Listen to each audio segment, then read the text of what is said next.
Bonjour Bernard Muscolo, psychologue, et cela faisait un petit moment que j'avais envie de vous faire une vidéo sur un thème de conférence que je donne assez régulièrement, qui est éduquer sans récompense ni punition.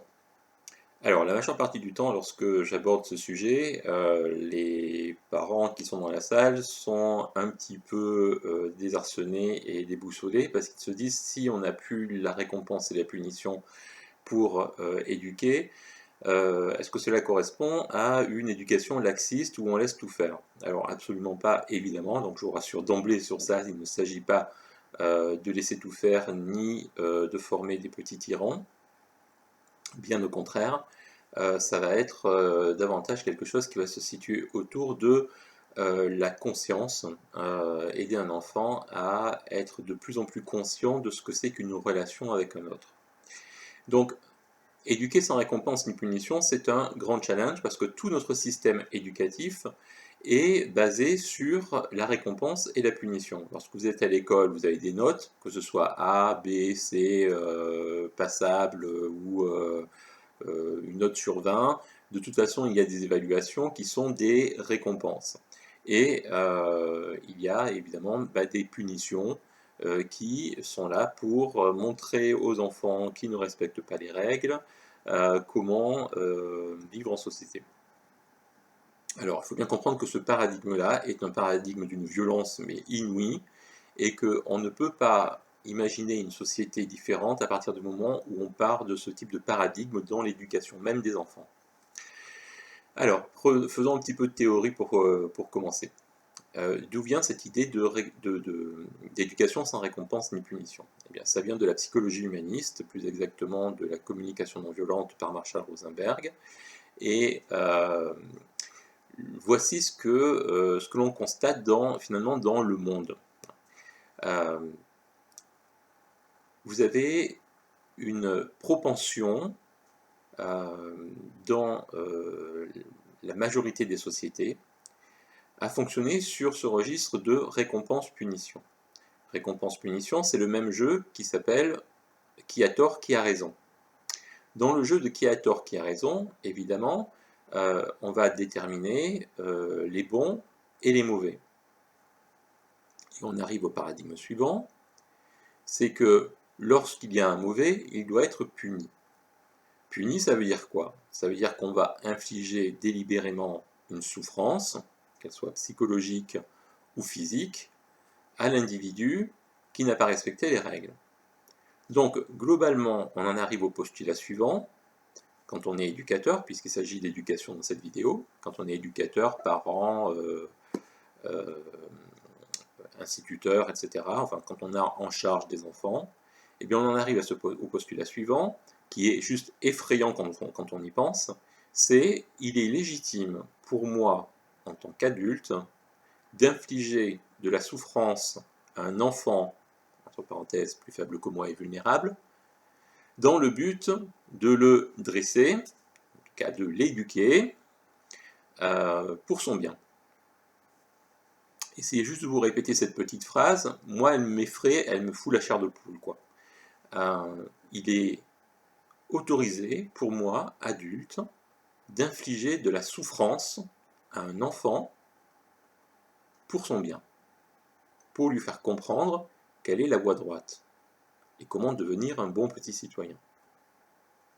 Moi, sincèrement, cette phrase-là, j'ai beaucoup de mal avec. Alors d'abord parce qu'en tant qu'enfant, j'en ai un peu soupé des coups, mais je trouve que c'est terrifiant d'imaginer un système éducatif qui soit sur ces bases-là. Alors, pourquoi est-ce qu'on adopte ce système de récompense-punition? Alors d'abord parce que c'est le seul que notre esprit est en capacité d'imaginer de manière spontanée et comment est-ce qu'on pourrait dire ça? C'est le seul qui nous vient, quoi. Parce que notre esprit a été programmé pendant des dizaines de générations, des centaines de générations, à ne fonctionner que sur ce principe de récompense-punition. Pourquoi ce principe-là s'est-il mis en place? Et comment est-ce qu'il s'est mis en place? Eh bien, Walter Wink, dans un bouquin qui s'appelle The Powers That Be, dit la chose suivante. Il dit qu'il y a plus de 5-6 000 ans, lorsqu'ont commencé à se fonder les premières sociétés, eh bien, les dirigeants, pour asseoir leur autorité et pour soumettre le reste du peuple, avaient besoin de se réclamer d'autorité divine, descendant des dieux. Alors, on peut parler des pharaons, mais on peut tout à fait aussi parler des rois de France. C'est pas si vieux que ça. Je vous rappelle que le roi de France était roi de France par volonté divine. Et ça, c'était jusque dans les années 1700. D'accord. Donc, cette idée d'essence divine du dirigeant, c'est quelque chose qui est finalement très récent, enfin qui a duré jusqu'à très récemment dans l'histoire finalement. Et je dirais presque aujourd'hui, on n'en est pas très loin non plus dans nos dirigeants de nos dites démocraties. Et de toute façon, on n'est pas sorti du modèle. C'est-à-dire que pour qu'il y ait un peuple que l'on gouverne, il va falloir s'asseoir sur ce principe de qui a tort, qui a raison, et en tant que gouvernant, je dis ce qui est bon et ce qui est mal, ce qu'il faut penser. Et alors ces derniers temps, je trouve que dans les médias, on nous dit de plus en plus ce qu'il faut penser, et quand on n'est pas dans la pensée orthonormée, on est de suite soit stigmatisé, soit menacé de mort, etc. sur les réseaux sociaux. Il y a juste à voir ce qui se passe actuellement sur Facebook et sur YouTube et Twitter. Donc l'idée, c'est toujours la même, c'est-à-dire que le système n'a pas tellement changé. C'est-à-dire que les dirigeants vont instituer un jeu de qui a tort, qui a raison, ils vont définir les bons et les mauvais. Et les mauvais, eh bien, on peut les punir. Pour arriver à ce qu'une société accepte cela, il y a 2 prérequis. Le premier prérequis, c'est d'abolir le lien qu'il y a entre émotion et besoin. C'est-à-dire que si vous voulez soumettre un peuple, si vous voulez soumettre des gens, ou vos amis, ou votre famille, ou vos enfants à faire ce que vous voulez, il faut que vous cassiez le lien qu'il y a entre émotion et besoin. Là, je vais faire une petite parenthèse par rapport à ça. Je vais vous prendre un exemple. Allez, quelqu'un m'insulte dans la rue. Quelqu'un m'insulte dans la rue, et ça c'est le fait, quelqu'un m'insulte, et je vais avoir une émotion qui va être liée à cet événement. Et l'écueil, c'est d'imaginer que c'est l'insulte qui crée l'émotion. Alors qu'en fait, l'émotion, je dirais, c'est ce qui nous vient d'emblée comme réaction à l'événement que je viens de vivre, mais la vérité, c'est que cette émotion arrive après quelque chose qu'on ne décèle pas tout de suite, puisque c'est l'émotion qui arrive en premier, c'est le besoin. C'est-à-dire que dans ce moment où je vis quelqu'un qui m'agresse, mon besoin, c'est quoi? Le besoin qui n'est pas nourri. J'ai un besoin qui n'est pas nourri, qui peut être un besoin de respect, besoin de sécurité, besoin de connexion avec l'autre, besoin de compréhension, enfin voilà, je peux avoir plein de besoins qui à un moment donné, peuvent ne pas être nourris dans ce moment-là. Alors, imaginons que ce soit un besoin de compréhension.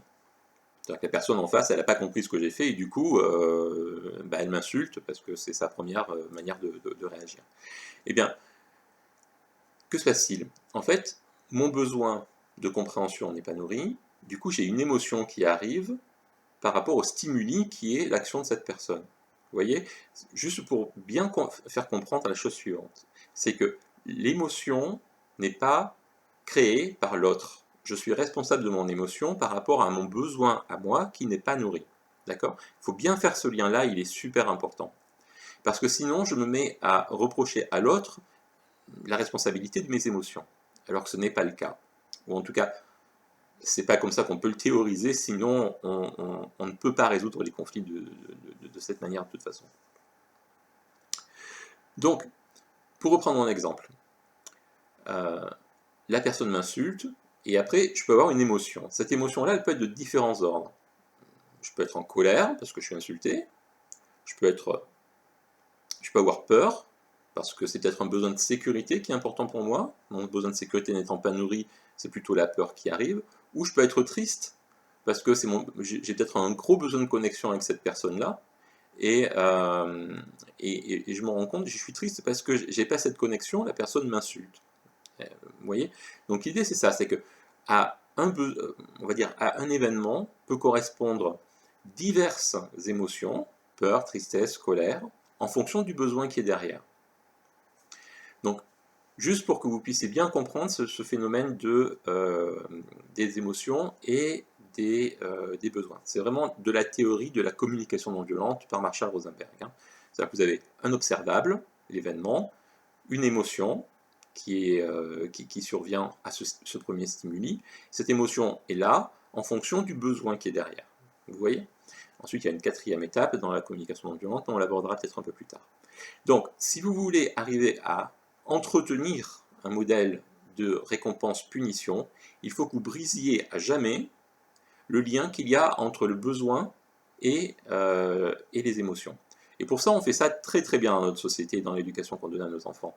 C'est-à-dire qu'on va appauvrir le vocabulaire des émotions. Alors on ne va pas l'appauvrir dans le sens où on va retirer les mots du dictionnaire, mais en tout cas, on va l'appauvrir dans le sens où on va décourager l'enfant à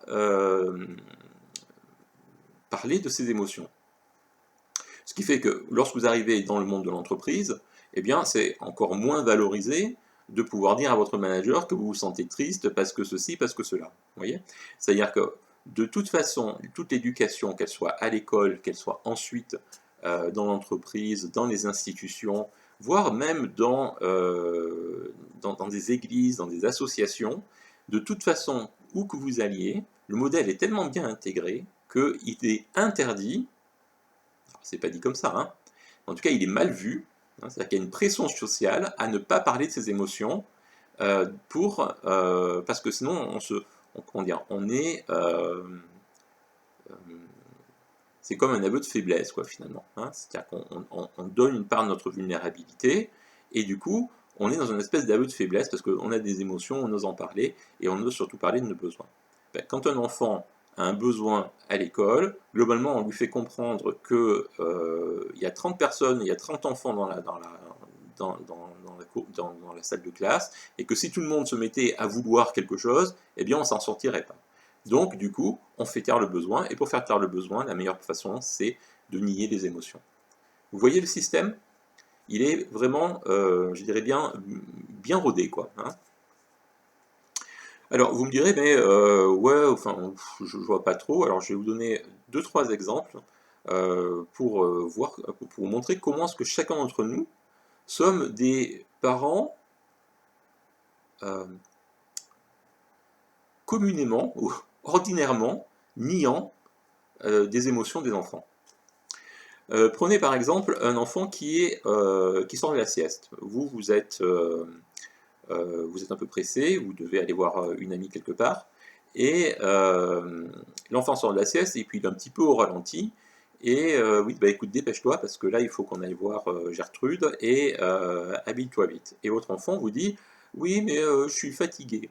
Tu peux pas être fatigué puisque tu sors de la sieste. Dis pas n'importe quoi. Vous voyez, c'est ce type de petits mots-là. Alors je vous en prends un autre. Vous arrivez chez Gertrude qui est à la maternité. Et Gertrude, elle est là avec son nouveau-né qui est tout fripé. Et le gamin, lorsqu'il voit le nouveau-né, ben, il vous dit, oh, mais qu'est-ce qu'il est moche! Et là, oui, mais non, tu peux pas dire ça. Tu peux pas dire qu'il est moche. Enfin, c'est tous les nouveau-nés, tous les bébés sont beaux. Même toi, quand tu étais petit, tu étais beau. Et une fois de plus, on nie l'émotion de dégoût de l'enfant. Après tout, c'est son droit d'avoir cette représentation-là des bébés et d'être connecté à son émotion qui est à ce moment-là le dégoût. Mais évidemment, en tant qu'adulte, on préférerait que notre enfant ne dise pas ce genre de choses-là, surtout concernant l'enfant d'une de nos amies. Vous voyez, alors c'est plein de petites choses comme ça qui font qu'à un moment donné, eh bien, on en arrive à nier l'émotion des enfants. Et qu'est-ce qu'on leur communique dans ces moments-là? Ce qu'on leur communique, c'est que les émotions qu'ils ressentent ne sont pas fiables, que moi, en tant qu'adulte, je sais de manière beaucoup plus fiable que lui ce qu'il est en train de ressentir.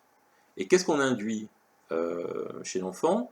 d'abord un manque de confiance, et ensuite, comment dire, dans le même temps, nous sommes dans une éducation qui se fonde sur la culpabilité et la honte. Donc vous voyez, on met toutes ces choses-là en place pour canaliser l'énergie de l'enfant à ne surtout pas parler de ses émotions et encore moins de ses besoins dans la vie courante. Et je vous en prends un petit dernier juste pour vous dire. Vous allez voir un dessin animé au cinéma, vous allez payer une place de ciné quand même assez chère, et puis votre gamin il vous dit c'était nul. C'était nul, ouais, avec le prix que j'ai payé le cinéma, j'espère que c'était pas nul, quoi. Qu'est-ce qu'il est en train de vous dire, l'enfant? L'enfant, il est en train de vous dire, je me suis ennuyé. Voilà, j'avais un besoin qui était un besoin de divertissement, et en fait, quand j'ai regardé tout ça, bah, je me suis ennuyé. Voilà, ce que je ressens, c'est de l'ennui, parce que j'avais un besoin de divertissement, et j'avais pas envie de rester assis cet après-midi-là, peut-être, dans une salle de cinéma, j'ai peut-être besoin de bouger, j'en sais rien, en tout cas, le ressenti est l'ennui, et le besoin était plus de divertissement, plus de fun, peut-être plus de mouvement, j'en sais rien. Vous voyez l'idée? Donc, on est constamment en train de nier l'émotion de l'enfant, même quand on a la meilleure intention du monde. En fait, on se laisse piéger par le fait que ce que l'enfant dit n'est pas forcément approprié, ou en tout cas, c'est pas forcément ce que moi j'ai envie d'entendre en tant qu'adulte, quoi. Alors, je vous ai pris quelques exemples simples, mais je pense que chacun peut s'y retrouver. Donc, désolé de vous le dire, mais cela prouve une chose, c'est que chacun d'entre nous, nous sommes des éducateurs, des parents, on va dire ordinairement niant les émotions de nos enfants, et c'est malheureusement le système qui permet d'asseoir le système de domination que l'on a sur les enfants, le domaine de domination-soumission, à partir de la culpabilité et de la honte. Vous voyez comment le tout fait une chose. Je vous ai dit, il y a deux facteurs pour créer une société qui accepte le modèle de la récompense et de la punition. Le deuxième facteur est le suivant: la jouissance de la souffrance. C'est-à-dire que la société, nous, vous, moi, nous avons intégré combien il était jouissif de voir souffrir l'autre. Alors là, une fois de plus, tout comme tout à l'heure, peut-être vous ne pensiez pas être des parents ordinairement niant les émotions de vos enfants. Eh bien, désolé de vous décevoir, mais une fois de plus, je vais vous prouver que vous aimez la souffrance. Et que moi, j'aime aussi la souffrance. C'est terrifiant d'ailleurs de se dire ce genre de choses-là. Mais on a été conditionné à aimer voir l'autre souffrir.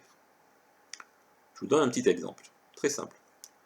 Vous allez au cinéma, imaginez un film comme Taken, par exemple, voilà. Qui est assez abject dans son thème, puisqu'il s'agit d'enlèvement de jeunes filles pour les prostituer, dans un système de réseau absolument affreux, et Liam Neeson qui se débat pour retrouver sa fille qui a été enlevée.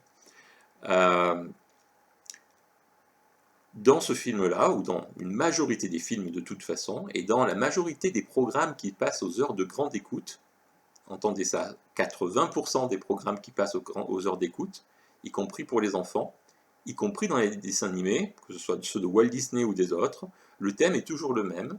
Il y a un méchant. Ce méchant vient mettre la panique dans la vie des gentilles personnes, des bonnes gens, et il va créer des dommages, de la peine, de la mort autour de lui, il va créer beaucoup de souffrance, etc., etc.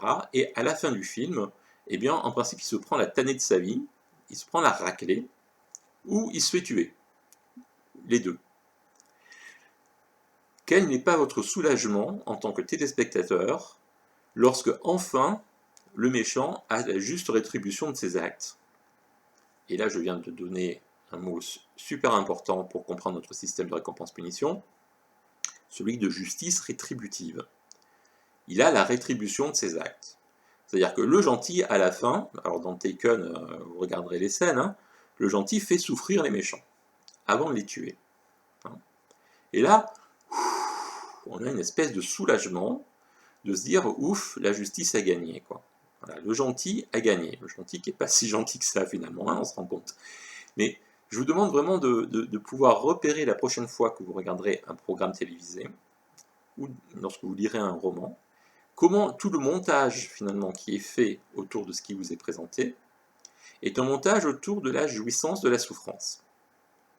Et force est de constater que nous aimons voir l'autre souffrir et qu'il y a une valorisation de la jouissance, de la souffrance. Ça veut dire quoi? Ça veut dire que lorsqu'il s'agit de justice, lorsqu'il s'agit de rétablir l'ordre des choses, eh bien, nous sommes entraînés à accepter de voir, entre guillemets, le méchant, souffrir pour payer les actes qu'il a fait aux gentils. Tiens, je fais une petite parenthèse. Entre parenthèses, cela vient nourrir l'espèce de fantasme totalement, comment dire, déconnecté de la réalité psychique. Faites-moi confiance en tant que psychologue, ça l'est. Le fantasme suivant, qui est souvent cité par les avocats, et qui vise à dire la chose suivante, que une victime ne peut pas faire son deuil si justice ne lui est pas rendue. Alors, heureusement, c'est totalement faux, si le méchant n'est pas puni, quoi. Voilà. Heureusement, c'est totalement faux, parce que je pense par exemple à tous les gens qui ont vécu la guerre en Syrie, qui ont perdu une femme, un mari, un enfant. Ceux-là, à mon avis, ils pourront jamais faire leur deuil si c'était le cas, parce que il n'y a jamais personne qui va venir faire justice pour le massacre qui a été perpétué dans leur famille, quoi. Donc heureusement, cette chose-là est fausse, quoi. Elle est complètement déconnectée de la réalité psychique, la vraie réalité psychique, celle qui permet d'entreprendre un travail de deuil, quand bien même aucune justice ne puisse être rétablie. Voilà. Donc, ces deux points fondamentaux pour que nous puissions accepter en tant qu'humains que le système de récompense-punition puisse subsister et prévaloir dans le système d'éducation. Je vous rappelle donc ces deux points. La négation des émotions et des besoins, qui est le premier élément de déconstruction d'une conscience, si on peut dire ça, et entraîner les psychismes à jouir de la souffrance. Alors, entre parenthèses, je vous ai dit donc que tout cela était, en fait j'ai passé 20 minutes là à essayer de faire émerger, si on peut dire ça comme ça, le système dans lequel nous fonctionnons. Et j'ai presque envie de dire l'horreur du système dans lequel nous acceptons de fonctionner, hein, de cette justice qui est rétributive. Maintenant, je voudrais vous parler de l'autre côté. Donc, il existe autre chose que de la justice rétributive. Et elle porte un nom différent, qui est la justice restaurative. Alors, peut-être certains d'entre vous ont entendu parler de cercle restauratif. L'idée, c'est quoi? L'idée, c'est que il peut y avoir eu préjudice d'une personne sur l'autre, et on va donc, dans le système récompense-punition, identifier une victime et identifier un bourreau, un coupable. Donc, dans le système rétributif, on va punir le coupable et globalement consoler la victime, en espérant que ça la soutienne un peu. Sauf que ça la soutient, mais ça ne la restaure pas. Dans l'approche de justice restaurative, ou dans l'approche restaurative, ou dans l'approche de communication non violente, l'idée, ça va être quoi? Ça va être que je vais prendre soin autant de la victime, celle qui est dénommée victime, mais que nous, on ne dénomme pas comme ça dans cette justice restaurative, que de celle du bourreau. Globalement, de la personne qui a subi un dommage, de la personne qui l'a fait subir, de manière volontaire ou involontaire. L'idée, c'est quoi?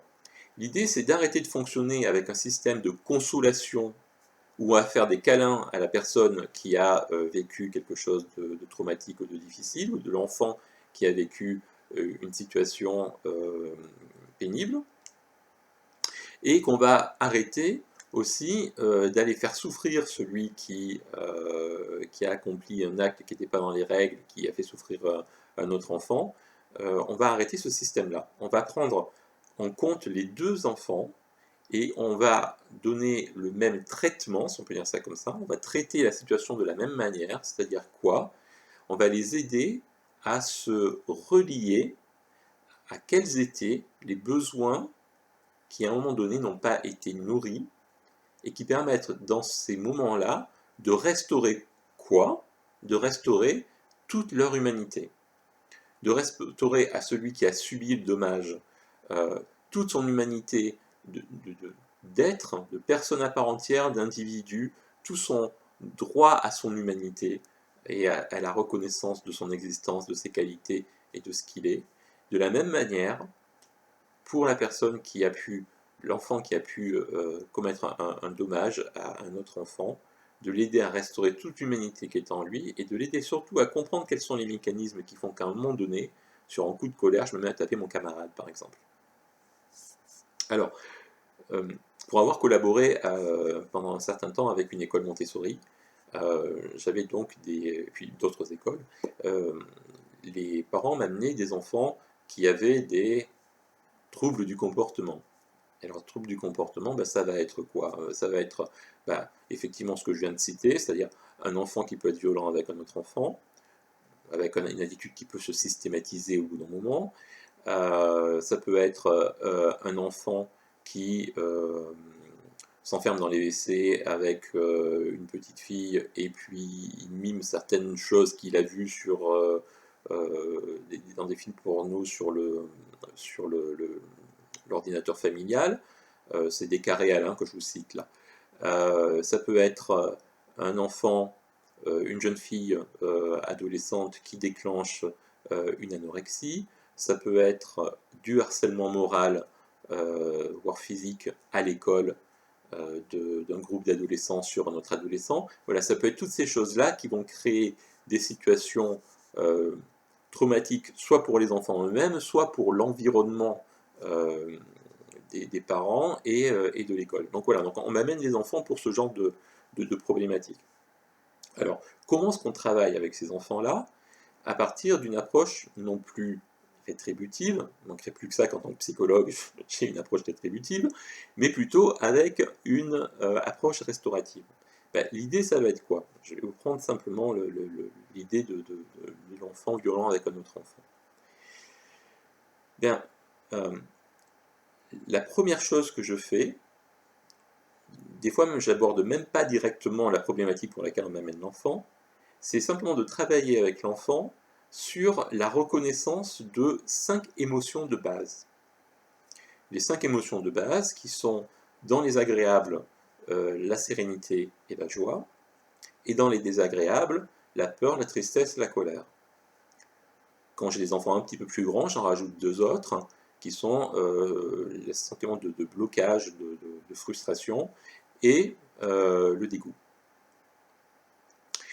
Si on arrive à redonner aux enfants la possibilité de se réapproprier des mots qui désignent des émotions, déjà on a fait la moitié du boulot. L'autre moitié du boulot, c'est quoi? C'est d'aider à reconnecter, comme je l'ai dit tout à l'heure, les émotions aux besoins.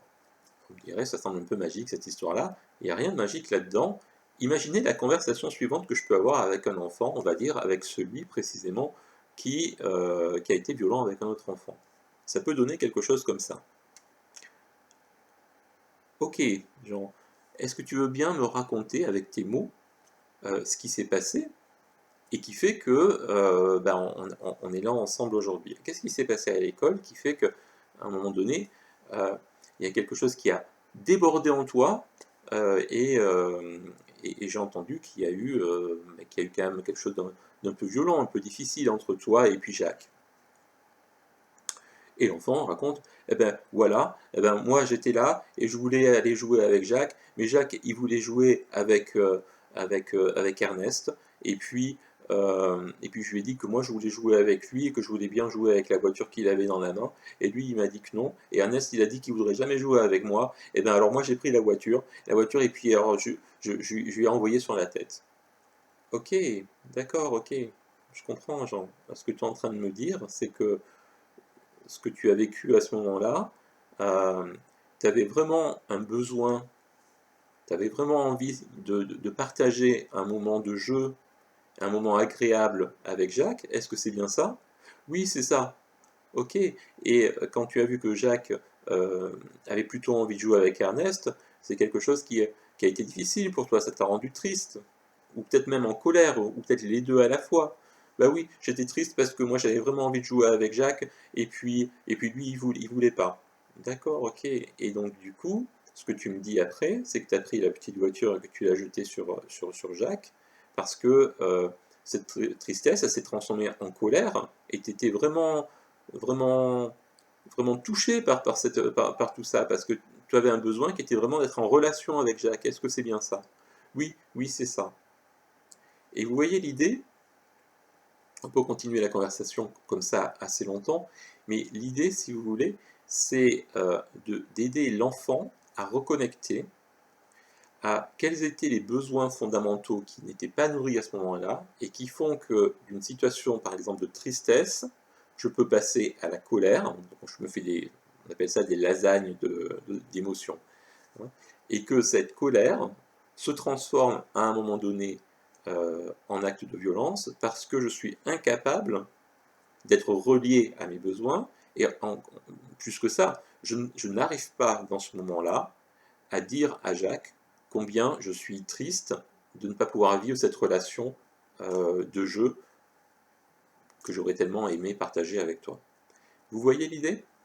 Et ça évite de stigmatiser l'enfant dans un rôle de coupable, de méchant, et comment dire, d'une certaine manière, de le mettre avec cette étiquette de laquelle il peut ne plus jamais sortir pendant toute sa scolarité, parce que à chaque fois qu'une session comme ça va se produire, il va avoir la même réaction, et on va finir par lui coller l'étiquette, de toute façon cet enfant, il a des troubles du comportement, c'est un enfant difficile, on n'arrive pas à faire quoi que ce soit avec lui, on n'arrive pas à lui faire comprendre qu'il ne faut pas qu'il frappe ses petits camarades.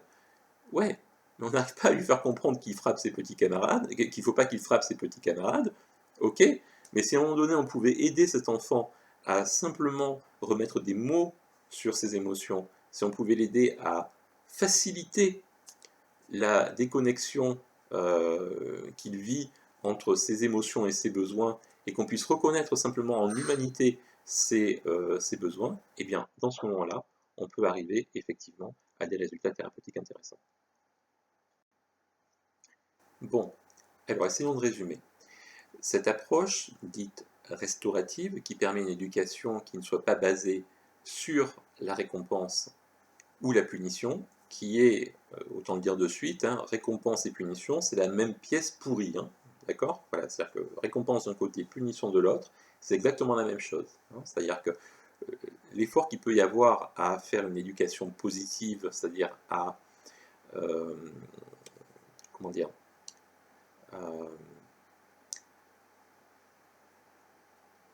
à, à valoriser l'enfant dans ce qu'il fait bien, et à vraiment on va dire, reprendre tout ce qui est positif dans ce qu'il a fait, c'est ok. Mais si ça va avec la récompense, c'est la même chose que la récompense ou la punition, si vous voulez. Hein, voilà, l'idée c'est vraiment ça. Donc, si on peut arriver à sortir de ce système, qui est le système de récompense-punition, et aller vers un système qui a un autre jeu que le jeu de qui a tort, qui a raison. Alors cet autre jeu, il s'appelle comment? Pas compliqué, hein, pourtant, hein. Il faudrait juste arriver à se connecter à ça. Ce jeu s'appelle contribuer à la vie. Voilà. Trouver ce qui est vivifiant dans la relation. Et si on peut arriver à promouvoir une éducation qui ne soit plus dans le jeu de récompense-punition, mais dans le jeu de trouver ce qui est vivifiant, à la fois pour l'enfant qui peut à un moment donné commettre un acte de violence, et pour l'autre qui a besoin aussi d'être restauré dans son humanité parce qu'il a été, il a eu son intégrité physique peut-être qui a été effractée, le simple fait de se prendre une petite voiture ou autre chose sur la figure, bon ben voilà, son intégrité physique et donc son humanité a été effractée, Eh bien, si on peut avoir une autre attitude que celle de consolation pour cet enfant, mais de lui aussi faire un travail sur quels étaient ses besoins, et peut-être l'aider à se reconnecter à son besoin de sécurité, à son besoin aussi d'autonomie et de liberté de pouvoir choisir les camarades avec lesquels il a envie de jouer, et de pouvoir être en capacité aussi, du coup, de pouvoir dire quelles sont les émotions qu'il traverse à ce moment-là, et peut-être de l'aider aussi à comprendre qu'en nous, il peut y avoir deux parts. Il y a une part de moi qui a envie de jouer avec toi, Jean, et puis il y a aussi une part de moi qui a envie de jouer avec Ernest. Et j'ai passé tout le début de la semaine à jouer avec toi assez souvent. Et aujourd'hui, j'ai envie de partager ce moment avec Ernest. Est-ce que c'est OK pour toi qu'on puisse fonctionner comme ça? Alors, vous me direz, c'est super élaboré comme truc comme ça. Mais ça semble super élaboré parce qu'on n'a pas l'habitude d'apprendre aux enfants à énoncer les deux parts qui peuvent être en eux. Voilà. Et si on peut arriver à faire ce travail-là aussi avec l'enfant qui, lui, a reçu une petite voiture sur la figure, eh bien, on peut arriver, en tout cas, l'idée, c'est vraiment ça, d'arriver, non pas à un système de consolation, mais à un système d'élaboration de la pensée, des émotions et des besoins, qui permettent de faire dialoguer les deux parties qui sont en moi, lorsque j'ai à la fois envie de contribuer au bien-être de Jean et à jouer avec lui, mais aussi j'ai envie de contribuer à ma liberté de choix et à mon envie d'aller jouer peut-être avec Ernest ce jour-là. Et à la prochaine récréation, j'aurais peut-être envie de nouveau de jouer avec Jean. Et d'arriver à faire comprendre à Jean aussi que c'est quelque chose de temporaire, que c'est frustrant peut-être effectivement de vivre cette situation, mais qu'en même temps c'est temporaire, c'est juste pour cette récré-là. C'est pas Jacques n'a pas choisi Ernest pour la, ils sont pas mariés quoi, voilà. Ils vont pas passer toute leur récréation ensemble à jouer ces deux-là. Et puis peut-être qu'à un moment donné, il y aura peut-être envie aussi de jouer à trois. Voilà. On peut imaginer plein de choses, mais l'idée, si vous voulez, elle est vraiment à ce niveau-là. C'est-à-dire de véritablement restaurer la part d'humanité. Comment? En aidant les enfants à faire dialoguer en eux besoins et émotions et les différentes parts qui sont présentes. Et ça, c'est une éducation à la vie, pas une éducation à la soumission-domination.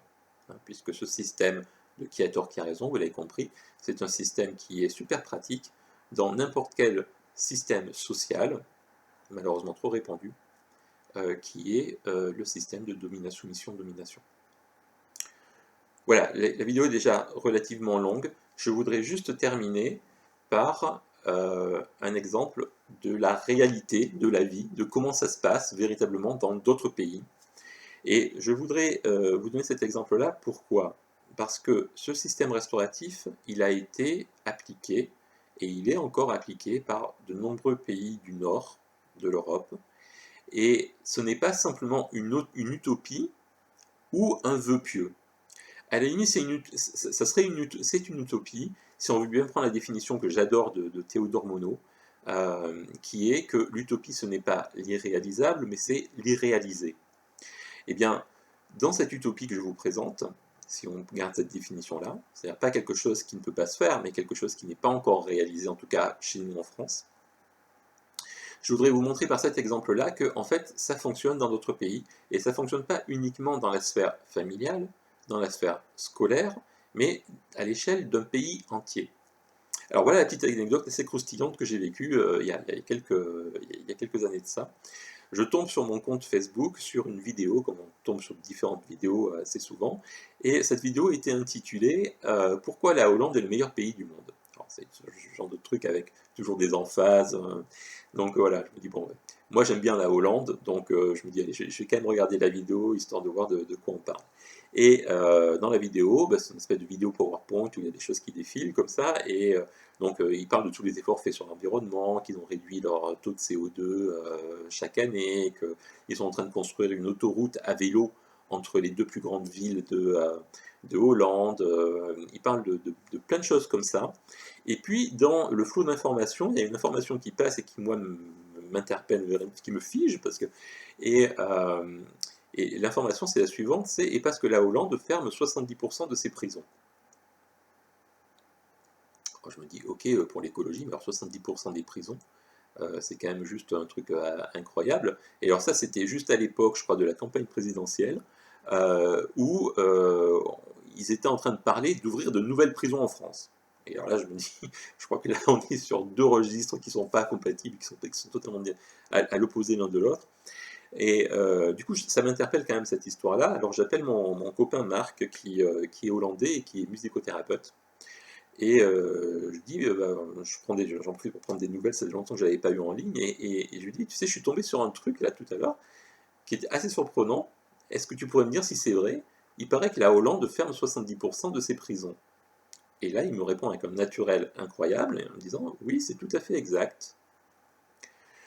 Et alors je dis, mais comment vous en êtes arrivé là? Enfin, j'ai une petite idée, mais comment vous en êtes arrivé là? Il me dit, bah écoute, ça fait plusieurs années, voire peut-être une ou deux générations, que nous appliquons un système de cercle restauratif en prison. Ça consiste en quoi? Exactement dans ce que je vous ai dit par rapport à l'enfant, c'est-à-dire qu'on va aider, accompagner l'auteur de délit dans une approche restaurative de son humanité. Et dans les cercles restauratifs, tels qu'on peut les pratiquer, on peut aussi inviter la victime à non pas se confronter, d'une certaine manière se confronter, mais en tout cas à être présente lors du cercle restauratif pour elle-même aussi, peut-être, recevoir aussi de l'empathie, pas des excuses, parce que c'est pas, une fois de plus, une excuse, c'est une consolation, mais se mettre à recevoir de l'empathie et de l'humanité de la part de la personne qui l'a lésé. Donc, les cercles restauratifs, c'est évidemment au choix de la personne qui est victime, hein, d'accord? On peut tout à fait ne pas avoir envie de participer au cercle restauratif avec la personne qui l'a lésé. Mais aussi de faire un cercle restauratif pour elle, dans un autre moment. Eh bien, cette approche restaurative a tellement bien marché que le taux de récidive en Hollande a baissé de manière énorme. Et je vous rappelle que le taux de récidive en France, c'est plus de 70%. C'est-à-dire que dans nos prisons en France, 70% des gens qui y sont des gens qui ne sont pas des primo-arrivants ou des primo-délinquants, sont des gens qui ont récidivé. Et pas qu'une seule fois, hein, plusieurs fois. Ce qui fait que notre taux en France d'occupation des prisons ne descend pas, puisque entre les nouveaux arrivants, si on peut dire ça comme ça, et les anciens qui ne font que revenir, eh bien, forcément, à un moment donné, on en arrive mathématiquement à devoir augmenter les places de prison. Eh bien, voilà un pays qui a intégré les principes de la communication non violente et de la psychologie humaniste dans une approche restaurative de la justice, qui permet aux auteurs de délits de se reconnecter avec la part d'humanité qui est en eux, la part vivifiante qui est en eux, et de ne pas récidiver et revenir repeupler les prisons. Pour la petite anecdote, il me dit, en fait, on ne les ferme pas vraiment. Comme c'est des prisons qui sont au top, qui sont tout à fait aux normes, en fait, on les loue aux pays voisins. Ce qui pose des problèmes pour le droit de visite, mais business is business, on va dire. Mais juste pour dire que 70% de la population carcérale en Hollande, ce ne sont pas des Hollandais. Effectivement, il y a 70% de non-récidive, à l'inverse de la France où on a 70% de récidive. Donc, vous voyez comment, à l'échelle d'un pays, dans une politique pensée et globale autour de la question de la prise en charge des auteurs de violences et de délits, comment est-ce qu'on peut arriver précisément à avoir une politique carcérale qui permette la réhabilitation ou la restauration de l'humanité chez un être humain.